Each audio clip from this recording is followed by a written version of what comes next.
Right.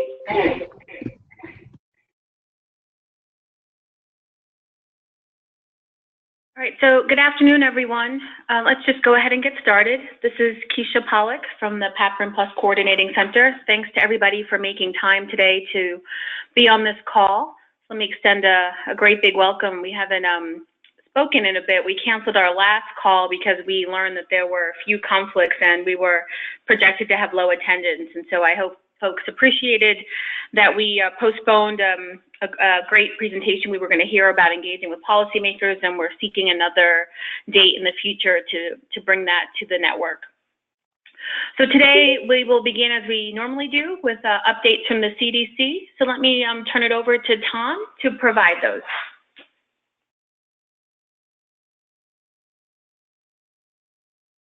Tom, are you on the line?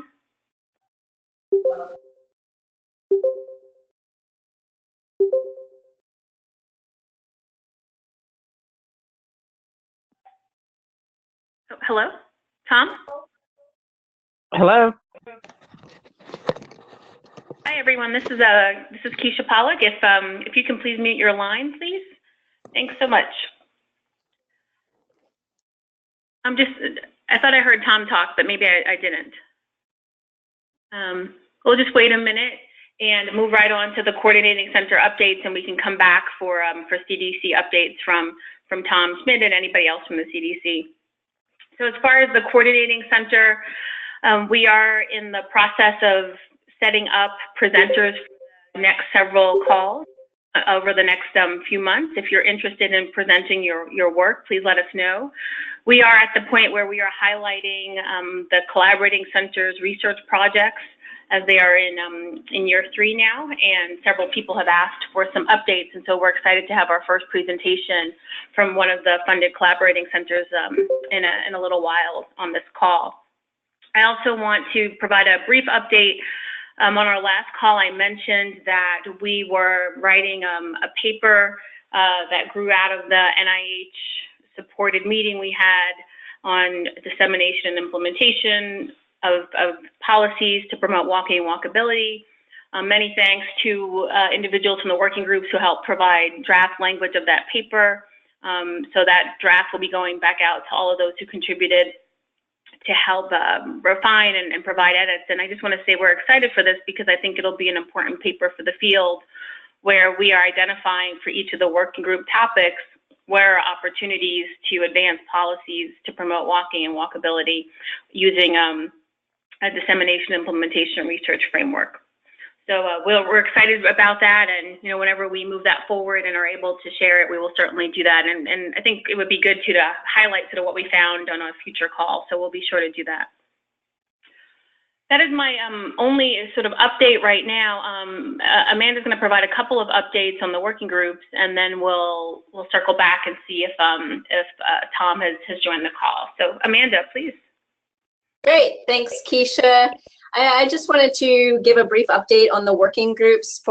I think most people are familiar with what those are, but we have several different groups based on topic area. So we have Parks and Recreation, Complete Streets, older adults, and we're actually thinking of expanding that group to older adults and people with disabilities, rural physical activity, and also school wellness. We partner with the NOPRN group.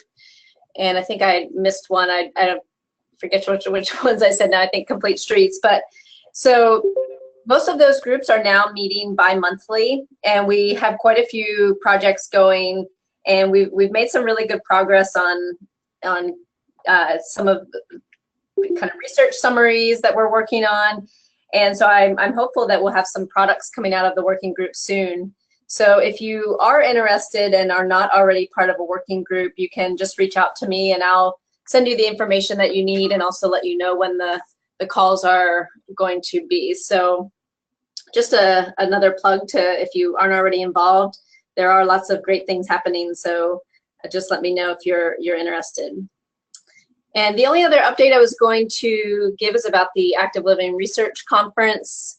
As many of you already know, we're this year excited to partner with the Alberta Center for Active Living, and the conference will be held for the first time in Canada. So we'll be in Banff, Canada, February 11th through 14th. And so we'll have lots of fun winter activities. And the call for abstracts will be released really soon. We're in good shape for our timing, and those will be due on August 24th. So there will be a save the date and theme information going out soon. But in the meantime, just be thinking about what work you're doing that would be good to submit for the Active Living Research Conference. And in the past, we've had several PAPRN focused events there, and we'll plan to do the same thing again this year. And so we like to take advantage of the fact that there are lots of people in person there, and we'll coordinate some networking activities and meetings at that conference. And again, that's February 11th through 14th in Banff, Canada. Great, thank you, Amanda. Does anybody have a question for me or for Amanda on any of these coordinating center updates?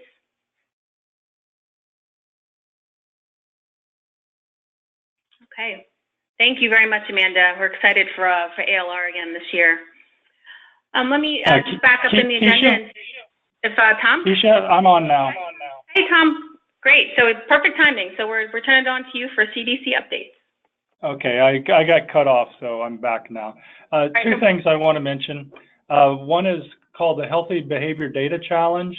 And as you guys might know, our BRFS and other surveillance systems are being challenged by getting access to the full spectrum of the population. And what the data challenge is doing is basically trying to find ways to collect information other than just through the telephone. The Healthy Behavior Challenge will support the development, implementation of prototypes to use these novel methods and data sources such as wearable devices, mobile apps, and social media to enhance traditional healthy behavior surveillance systems. There's two phases. The first phase is $30,000 prize, but that's divided among 6 teams. And then of those 6 teams, a subset will be invited for the second round, which is goes $70,000, first prize of 40 and on. I think it's the kind of thing that a lot of either you guys or some of your students might be interested in pursuing. The web clip is challenge.gov, challenge the healthy behavior challenge. I'll send you that so you don't have to try to write it down, but it's worth just looking at and pursuing. Unfortunately, it's through CDC, so we're not eligible, but I really want to encourage others to explore it and maybe win a prize. Great. Thank you, Tom. It does sound like an exciting challenge. I hope people participate. It's a nice incentive. The other is the sort of the elephant in the room, and that's the budget, the president's budget or our budget. And of course, things change quite a bit if they even look like what's originally proposed. But for CDC, there's some significant rethinking about how funds could be used. Generally, we've been giving funds directly to states under categorical labels such as cardiovascular disease or diabetes. And now they're thinking of expanding what's called the block grant, which would mean states would get a bigger chunk of money that they could then divide up as they and their advocates see is most appropriate.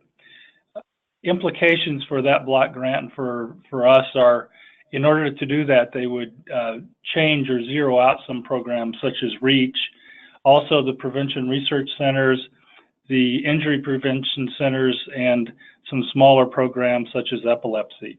Again, these are just proposals. They're not written in stone, and in other years, they haven't even looked like what was initially proposed. But for PAPRN, I think it's worthy of being aware that these are some things that are floating around. Yeah, thank you, Tom. And through the PRCs, they are organizing hill visits and really encouraging individuals to connect with folks in Congress to really highlight the importance of these funds to improve the health of Americans. And so I encourage folks to connect with their PRC director if they're interested in being involved in those hill visits to educate staff about the importance of these funds to the PRCs and ultimately to us, to PAPRN Plus and other SIPs. Yeah, and the injury group is in this time as well, so it's both our chronic disease side and the injury side, and other training programs as well. So academics would be hit pretty hard. That's what I've got. Great, thank you, Tom. Does anybody have any questions for Tom? Oh, actually, Tom, somebody sent me an email asking about year 4 notice of awards for collaborating centers, or are you aware of when those will be sent out? It's been delayed a bit. I think it's projected for August now. Okay. We actually didn't have any money in our pocket, so we had to wait a little bit. Got it. Okay, so for anybody who was interested in or who had asked that question, we have to wait a little while to get those. All right, let me pause for a second and see if there are any questions on any of the updates before we shift gears and turn to our presentation for today.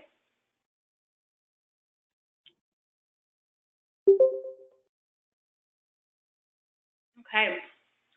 All right, so I am thrilled to introduce today's presenter. As I mentioned, we are going to, over the next several months, have a series of presentations from the collaborating centers to present an update on our research. The collaborating centers last presented in year 1, talking about what they were planning to do, and so now it's nice to sort of get an update on findings from the research that's been supported. And today we have Dr. Stephanie Lemon, Professor of Medicine of the Division of Preventive and Behavioral Medicine at the University of Massachusetts in Worcester. Stephanie is also the director of the PRC there, and her research interests are focused on public health approaches and understanding and reducing the obesity epidemic using the social ecological framework. So we are excited to hear from Stephanie, who will present today on work that her and her team have been doing entitled Core Capabilities for Local Health Department Involvement in Land Use and Transportation Policy Processes. I hope people have lots of questions at the end. I think this is going to be a terrific presentation. So let me go to Stephanie. Thank you, Keisha. Is my screen visible before I get started?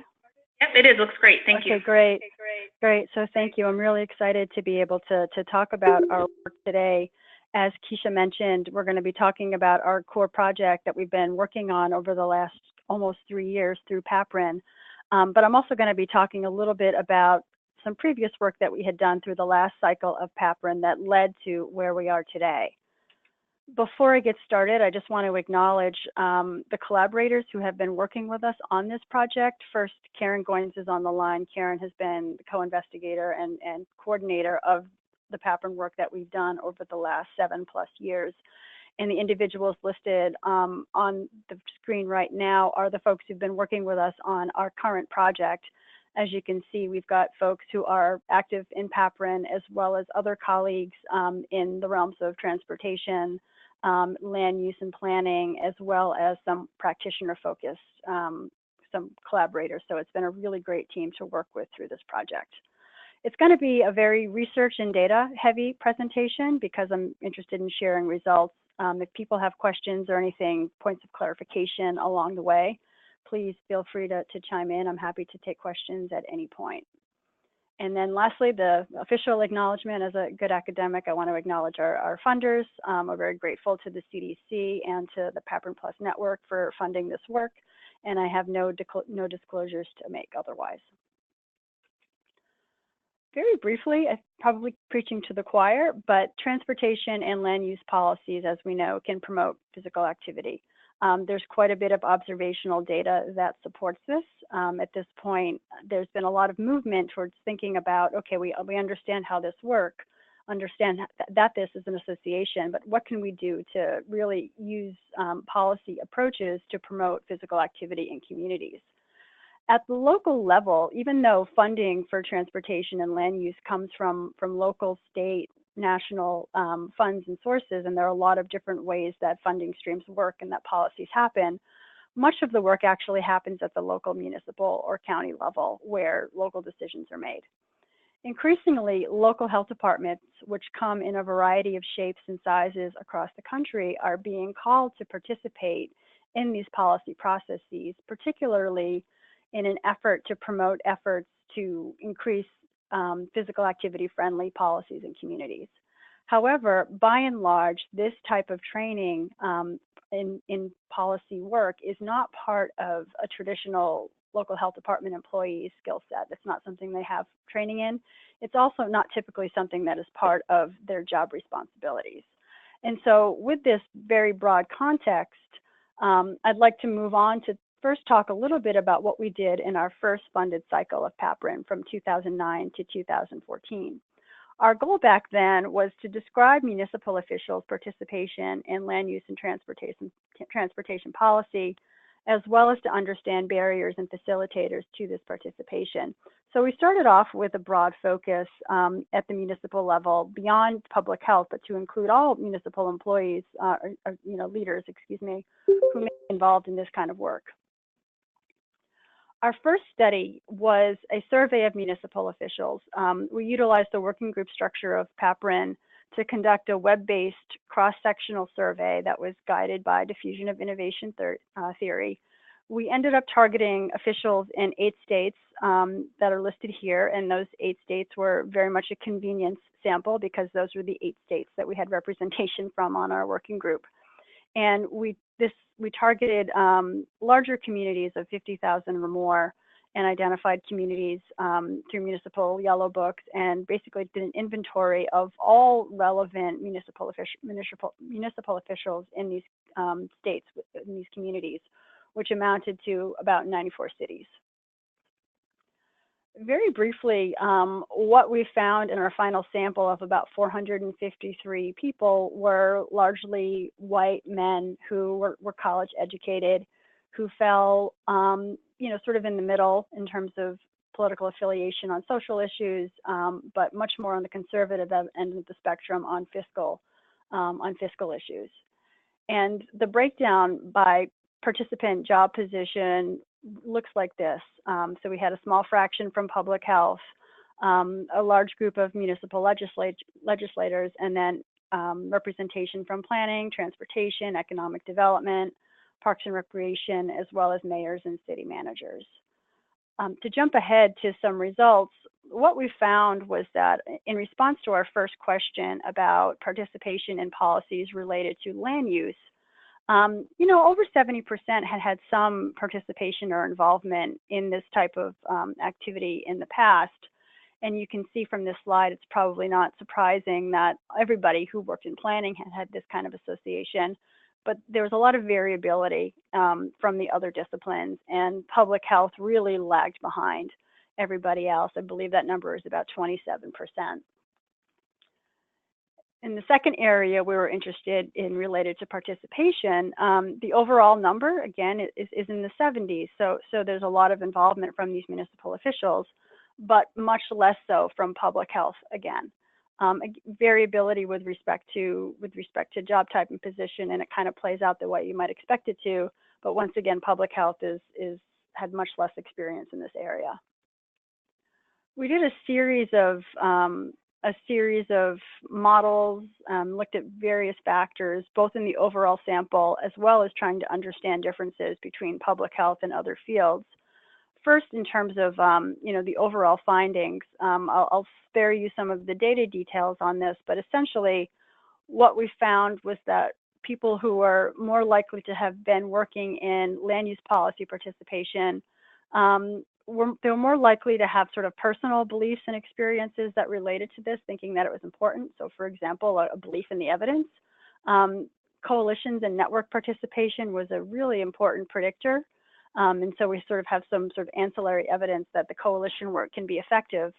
And we found that folks who were really interested in prioritizing things based on livability and that sort of thing were much more likely to be an active member or an active participant in land use policy. Some of the negative associations that we found, that is factors that were associated with being less likely to participate, were barriers related to staffing and inability to participate because of that, as well as perceptions of lack of collaboration across departments. The factors that were associated with transportation policy participation were quite similar. Again, the personal beliefs and participation in things like coalitions and networks were important, as well as a little bit different, prioritizing issues related to economic development and traffic congestion. And again, limited staff and lack of collaboration were key barriers. This particular slide here is a little busy, but I'll basically walk you through it. We were really trying to understand in this slide, what are some of the ways that we can approach the issue of physical activity, and how do we make it a priority for legislators? We know that the built environment can affect a lot of different things, and that environments that promote physical activity can also have a positive impact on things like economic development and safety and the health of vulnerable populations and climate change. And so this slide is showing the results of a latent class analysis that we did to try to get a handle on who cares about what. And what we found was 4 classes emerged. The first really prioritized economic development and revitalization and livability and smart growth. The second group that emerged was also concerned about economic development, but then as well, revitalization and traffic issues. The third was very much a health focus. And then the 4th class was the individuals who said that they cared about everything. And basically what we found when we tried to look at who falls into these sort of priority groups was that the class 4, the general folks who cared about everything, were really the mayors and the city councilors who said, yes, all of this is important.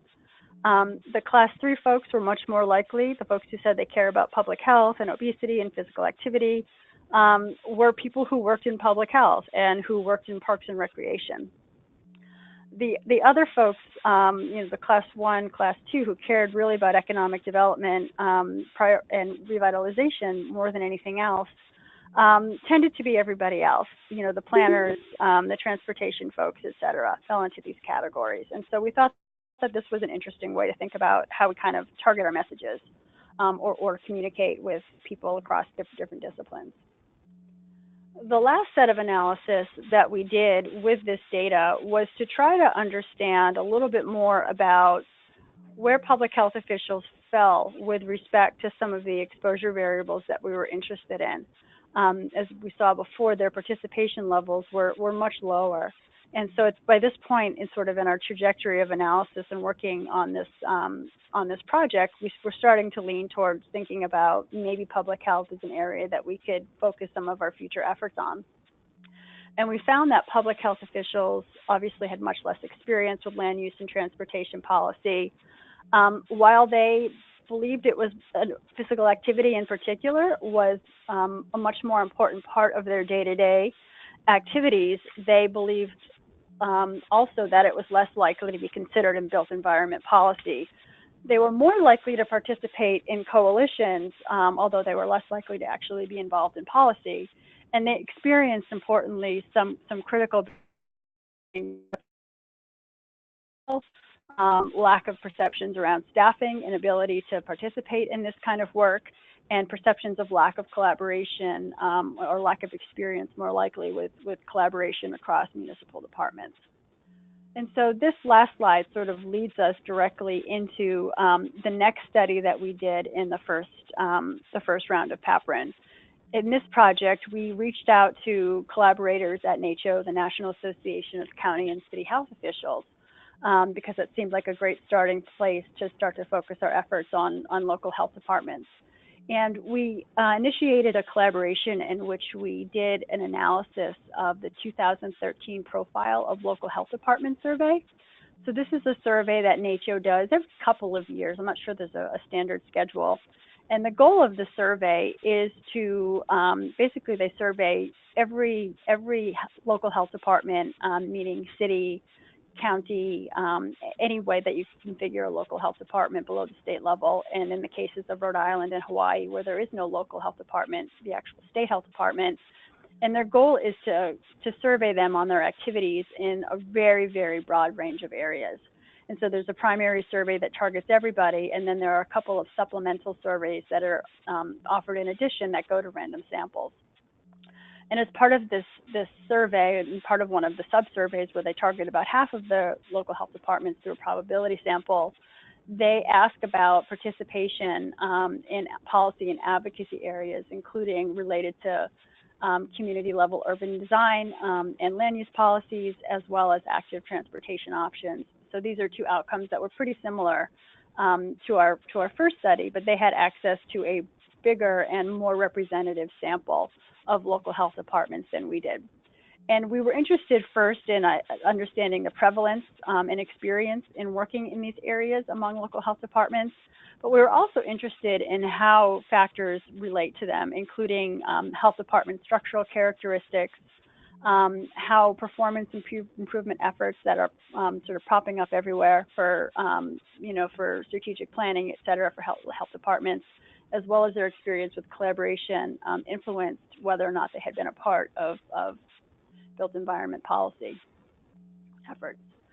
In terms of key findings, even though we had a different design and we had a lower response rate than they did, we found some similarities with respect to prevalence.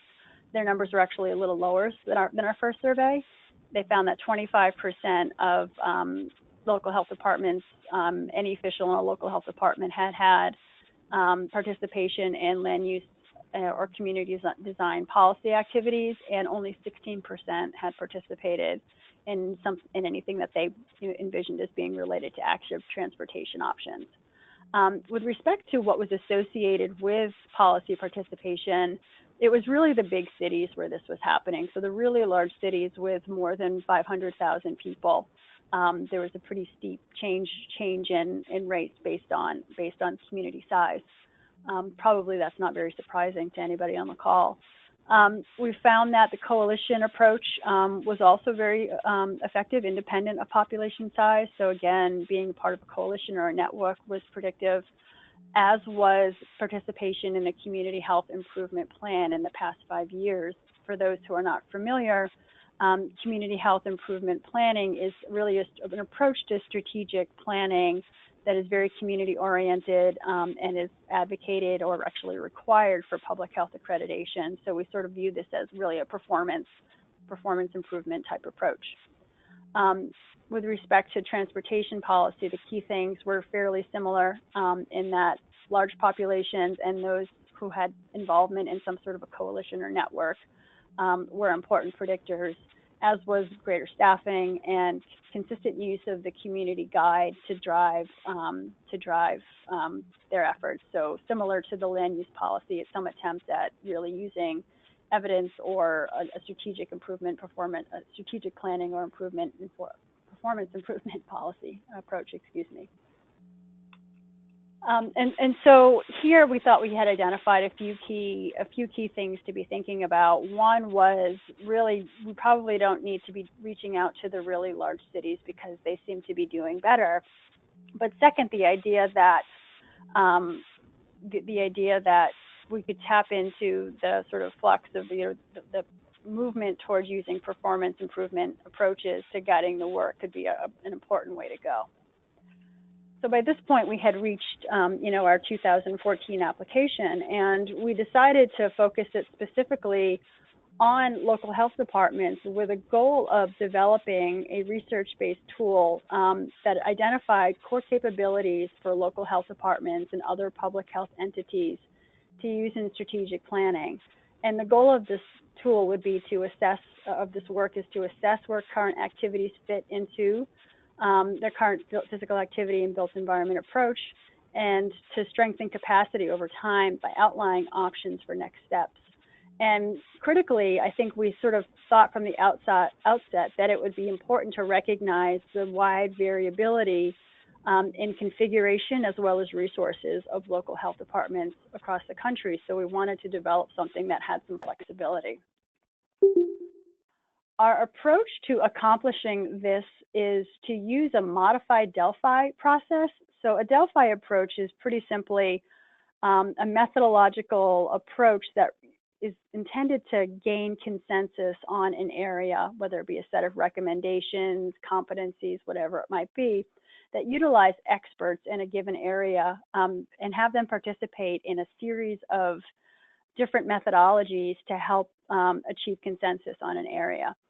ultimately what we did was enroll a panel of experts from across the country to participate in 3 different rounds. The first was a series of key informant interviews, and we want to thank, first of all, our PAPRN Plus collaborators, because we identified the majority of our panel members through this network, which was wonderful. After we did the round 1 key informant interviews, the second methodology that we used was to synthesize the results from these interviews and put it into an online survey that I'll describe in detail in a few minutes.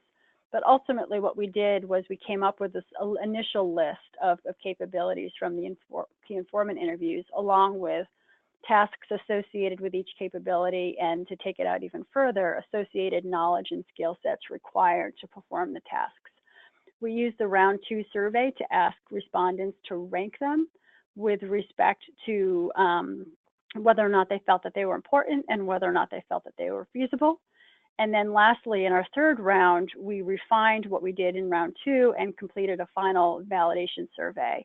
You can see from the other elements of this slide that we had representation from transportation, planning, health, advocacy, and administration. And we're talking about administration, what we mean by that are mayors and city councilors and managers, et cetera.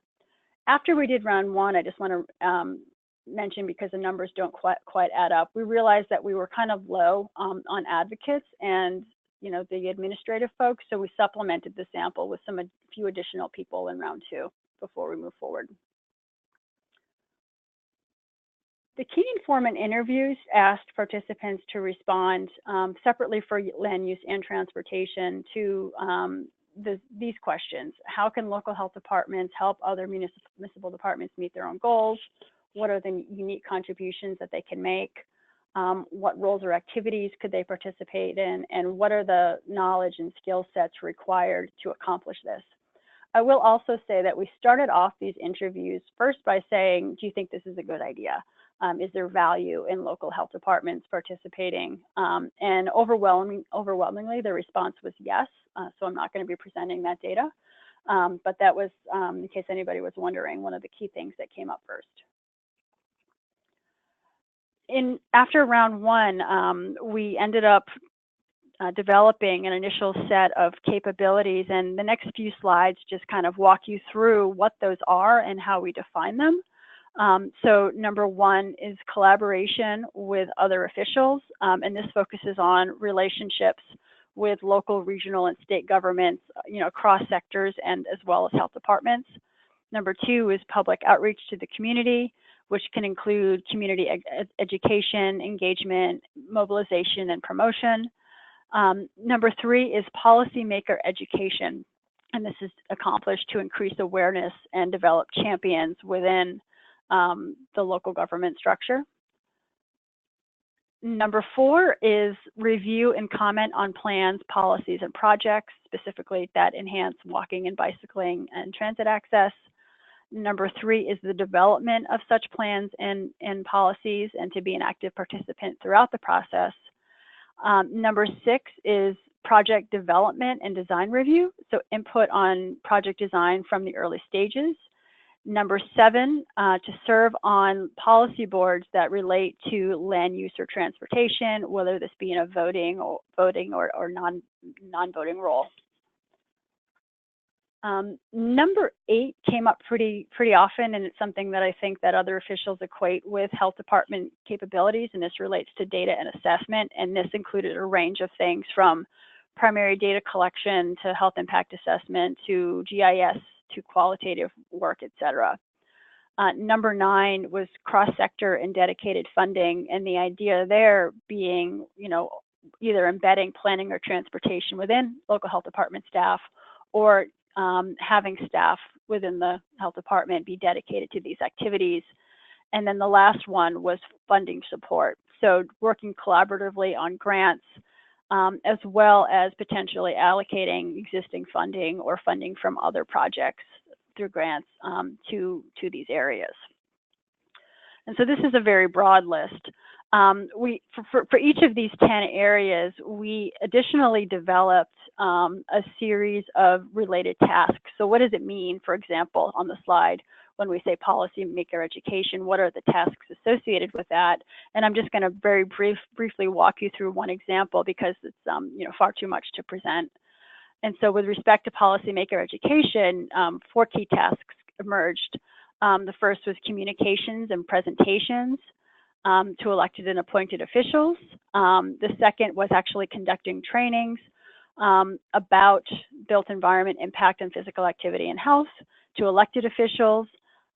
Number 3 was trainings for land use and transportation staff, as well as their boards, so that they can become better educated about the impacts that their work can have on physical activity. And then lastly was to institute the built environment as a regular topic on their own internal health board agenda. So these are a variety of different things. And then for each of these different tasks, we went through the process of developing a series of knowledge and skill sets for each that may be required. And so this is, again, very detailed, but I just wanted to give you a sense of what we did. For each task, we broke it out by knowledge and skill, and the big categories under knowledge are knowledge of process, professional practice, laws and regulations, as well as data sources and tools. And then the big buckets of areas under skill sets are research, assessment, or quantitative skills, relationship development and management, again, the policy process and community engagement, and then lastly, spatial, which is not applicable here. And I won't read this to you, but it just gives you a sense that we were interested in sort of starting with general ideas and then trying to break it down, well, to what does this really look like in practice and what are we talking about as we move forward with this work. So after we did the first round of the Delphi process, we created a survey and we asked our same panel that was supplemented with a few additional individuals to first rank the 10 capabilities in terms of their perceptions. The first rank was on potential impact. So how important is this particular capability with respect to the impact that it could have on promoting, improved policy processes, et cetera. The second rating for each of the 10 capabilities was on feasibility, and that is how feasible do you think it is for a local health department to actually be able to participate in this. This slide shows you how they sort of mapped out on each other, impact by feasibility rankings. What we found was that there was a little bit of variability with respect to impact. Everything sort of clustered a little bit towards the middle. And we interpreted that to mean that there wasn't really a consensus, and we combined that with open-ended responses that we got from the survey participants, and our final interpretation of our working group of all of our collaborators was that really it seems like by and large people think that these are potentially important areas. Where there was more consensus was really in feasibility. And so there was clearly, you can see sort of cross-sector and dedicated funding was deemed to be the least feasible of all of these areas, whereas collaboration and working, across departments is the most feasible area. And so there's some face validity to the way that the results of feasibility laid out.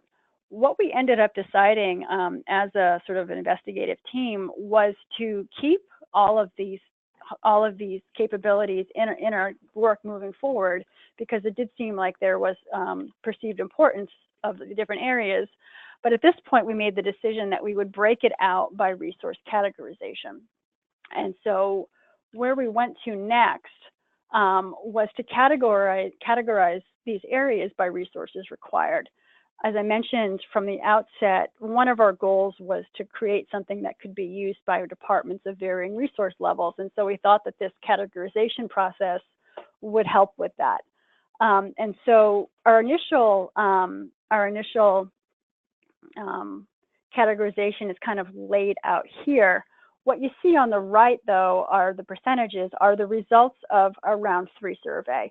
We did a lot of things to validate in round 3, but I'm sharing with you just the results that ended up changing things. And we found that there was some disagreement with how we categorize things based on resources. And so we used this data to move us towards our final product, which I'm going to share with you just a few pages of now. And so ultimately, the culmination of all of this work is a tool that we're hoping will be finalized very soon. We're almost there, entitled Capabilities for Public Health Agency Involvement in Land Use and Transportation Decision Making to Increase Active Transportation Opportunity. And this is we're covering in this document both our capability areas and our task areas. We've decided to keep the specific skills and knowledge sets out of this particular document because it's just a little too busy and a little too much. And we'll talk more about where that's going in a few minutes. This next slide here just shows you visually, first of all, where everything kind of ended up in terms of resource categorization, but it gives you a little bit of a sense of what the document is going to look like. It's I think about 20 pages overall, but you can see here that there was a little bit of change, and I believe we're still tweaking this. I think our final review of the document, the folks didn't like the little people running to indicate level of resources, and we're changing the color scheme a little bit. But basically, we're laying it out visually in a way that we hope is useful and appealing and can be used as a document to guide the strategic planning process. And we are right now at the point of finalizing this document and thinking through broad dissemination. With respect to our Delphi process, there are some strengths and limitations. The purposeful and snowball sampling methods and the small sample size do lead to, obviously some concerns about generalizability. However, we did have a really rich pool of expert panels who ended up participating, and they brought a wealth of experience, and we ended up with some really, really rich data. We had high integrator agreement through all of our methodological processes here, and it really builds, we think, on the literature moving forward. And so with respect to sort of concluding thoughts on this particular project, we've identified a core set of capabilities that provides a menu of options and recognizes that local health departments have varying levels of resources and expertise. In thinking about where this kind of fits into where local public health practice is today, it's consistent with the idea of Public Health 3.0, which calls for health officials to serve as chief health strategists for communities and is focused on cross-sector partnerships and collaboration. It's also consistent with the core functions of public health, which calls for public health departments to have engagement in policy-related activities. We view this document really as just a starting point for work moving forward. It provides a place to think about how to make strategic decisions about how to increase local health department capacity. And this is going to inform our next steps as we move more towards training and technical assistant intervention models to help build capacity. And so with respect to our next steps, where I think hopefully we can give another presentation in a year or so on, we are working with NACCHO right now on a national survey of local health departments. And the goal of the survey is to establish where health departments are nationally with respect to the work that we've developed. So where do they feel they stand right now with respect to each of the 10 capabilities and some associated factors. And we're also assessing their preferences for training and technical assistance models as we move forward in that direction. And then ultimately, so I'll mention that the survey is going to be going live into the field in June. So just a couple weeks away, we'll be in the field, and we'll have that survey completed by the end of the summer. And then in year 4 and 5 in PAPRN, we're working on developing, pilot testing some training and technical assistance approaches for capacity building. And so with that, I include here some of the citations that we have from the work that we've done, and I'm happy to share this with you, and just, the requisite image credits. And I will leave it at that. So at this point, I'd like to open it up for questions or comments. I'm happy to hear from everyone. Great. Thank you so much, Stephanie. What a great presentation. And you guys have been doing tremendous work. It's wonderful to sort of see everything point. I know I have several questions, but let me pause and see if somebody else wants to start for questions or comments for Stephanie and her team.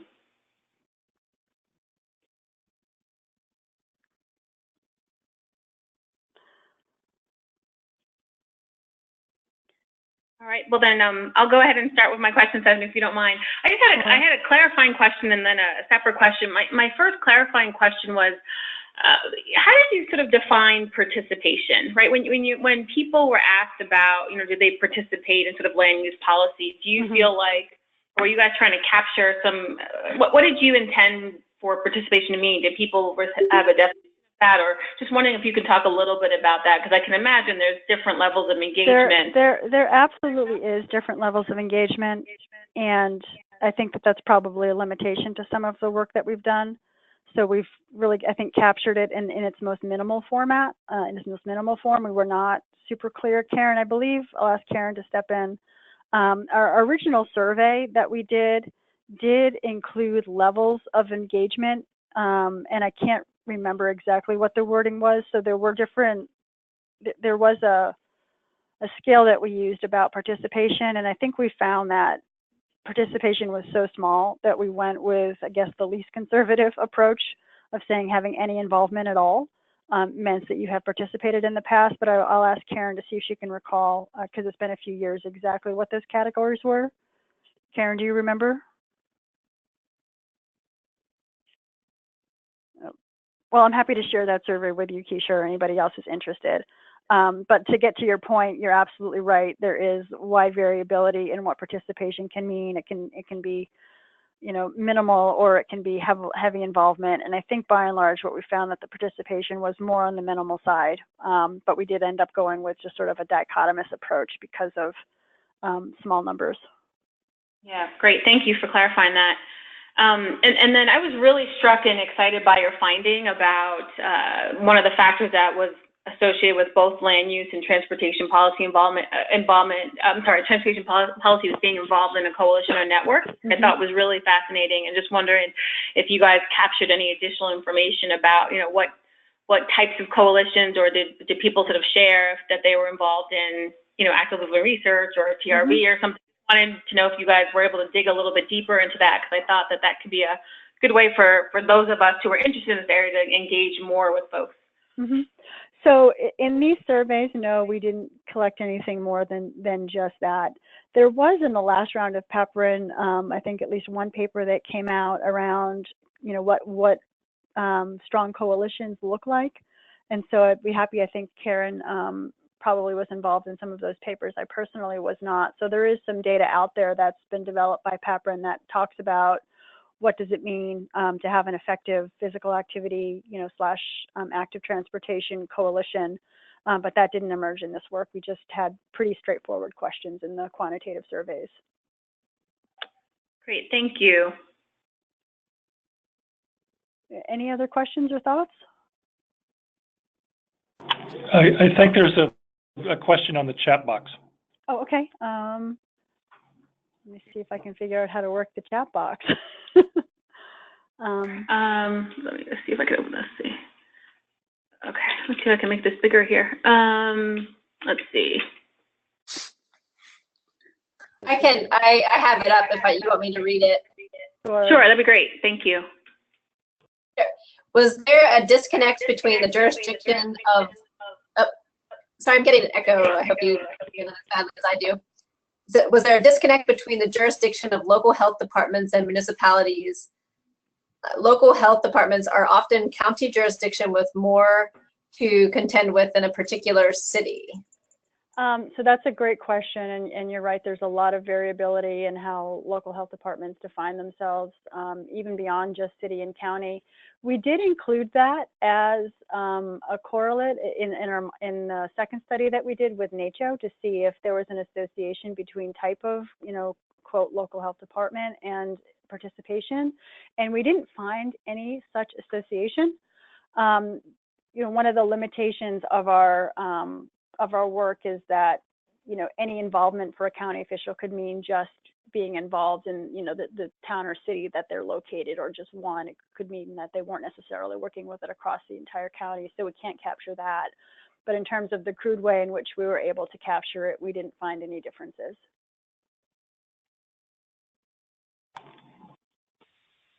Stephanie, this is Tom. I'm wondering if you could talk a little about the out years, your actual plans for training and maybe communities of practice, just where you see that might be going? You know, that's a great question. So our initial, you know, the survey that we're putting into the field will drive that heavily. And so we're planning on doing a quantitative survey, and we're asking about what are the training and technical assistance preferences. And we included a range of options from, you know, doing sort of ad hoc workshops at, you know, the NACCHO conference or things like that, to actually developing more sophisticated online communities of practice to get a sense of whether or not health departments might be interested in being involved in these more potentially, you know, I guess, time intensive and maybe even resource intensive approaches. And we're asking questions around level of financial commitment, et cetera. And so I think much of it is going to be driven by the data. And as well as where they see their limitations are in terms of capacity. I could potentially see, you know, some of the capabilities may cluster together nicely. So there are several that are involved about the policy process itself, and they have to do with planning, implementing, et cetera. They're different capabilities, but the basic knowledge base behind it and skill set behind it has some similarities. So I guess I could see, you know, one approach to training focusing just on that, whereas some of the other activities really cluster a little bit more around engagement, whether it be with policymakers or communities, et cetera. And so maybe there's another approach to sort of addressing those kinds of issues. I think that these capabilities are very broad, so it's hard for me to imagine like a quick and dirty, let's address all of these in one training. And based on the data, I think we may have to prioritize what we end up starting with in terms of training and technical assistance approaches. You know, I'd love to see ultimately down the road being able to develop, you know, sort of something that's online and that is building communities of practices, but we don't want to get too far ahead of ourselves, and we want to base it on what health departments say they're actually willing to commit to. Okay, thanks. Yes, please. May I ask yes. a question? Yes. Yes. Please go ahead. Just a short question regarding your slide on when you presented the modified Delphi process. Yes. One category of participants was advocacy. May I ask you who were these participants more precisely, please? Because I'm calling from France, and I'm just wondering what kind of participants was in this category. Sure. So again, if Karen is on, I'll ask her to chime in without giving away anybody's names, because Karen was the one who actually did the interviews. But basically, they're folks who weren't necessarily, you know, employees in local government who work in a capacity where their goal is to work for sort of a nonprofit that is dedicated to improving, you know, walkability and bikeability. So they're usually walk bike advocates. And they came from a variety of different organization types. They tend to be the folks who are leading these large coalitions and networks, you know, successfully. Okay. Does that answer your question? Yes, but I was wondering what was the equivalent in France? What is the equivalent in France? Yeah. I honestly don't know that I have an answer for that. I understand, but that's why I asked this question. Sure. Thanks. I mean, so here, you know, building on Keisha's comment, I can tell you, you know, here within our own city, and it's different in different places, there is a coalition actually that Karen leads, a walk bike coalition that is comprised of members of different community organizations, comprised of concerned citizens, but also comprised of some government officials who work together to develop a local agenda related to promoting policy. Okay, so it's not people from the municipalities. They may be a part of it, but the people who were part of our survey were not. No, they were not part of the municipalities. No. Okay, thanks.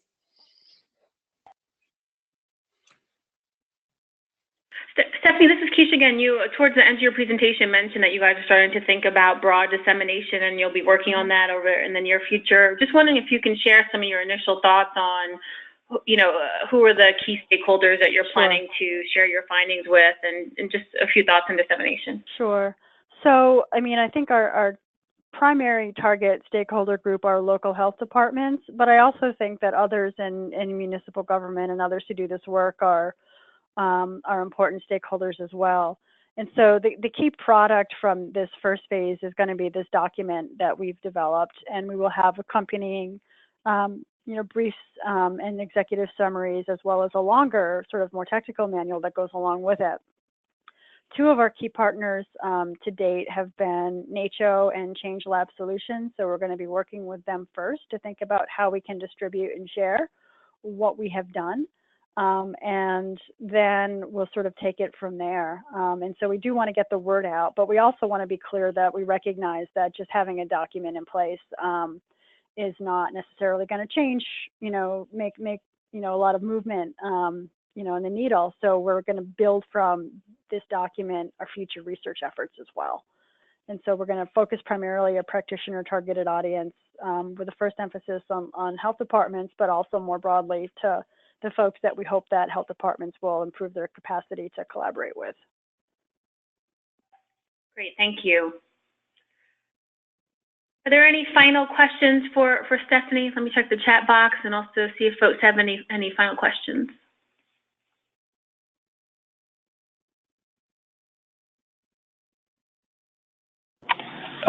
I'd like to just give a public compliment to this whole body of work, and I know it's a large amount of labor that goes into it for the resources that we provide. So once again, thanks for both doing it and keeping it going.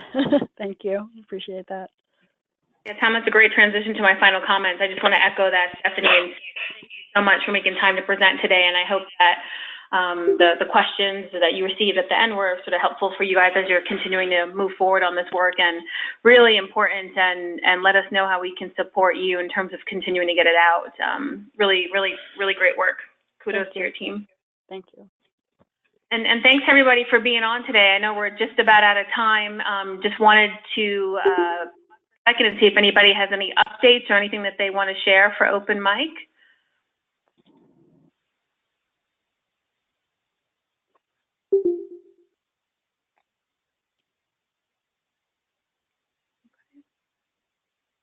Okay. I'm not hearing anything. Let me remind people to please send us, if you have updates or position announcements or things for the field, send them to us, and we can get them out to the PAPRN Plus listserv, which has, a few hundred people on it. Our final agenda item was the next meeting time, because we are scheduled to next meet in July, and a few people reached out to me and said that they'll be on holiday or are unable to attend.